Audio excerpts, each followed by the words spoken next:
This is a tablet screen protector installation tutorial from Green Onion Supply. Step 2. Attach the dust isolation sheet. This step will require your tablet screen and the dust isolation sheet.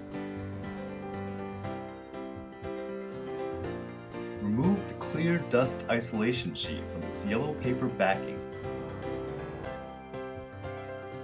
You can set this backing aside for future use.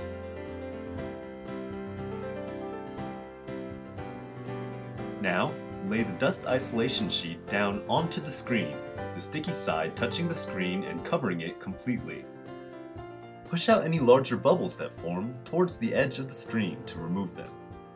You don't have to remove them all. The dust isolation sheet performs two purposes. It removes dust from your screen that your cleaning may have missed, and it also isolates your screen from airborne dust until you are ready to attach the screen protector. Next, step 3. Scroll back the dust isolation sheet.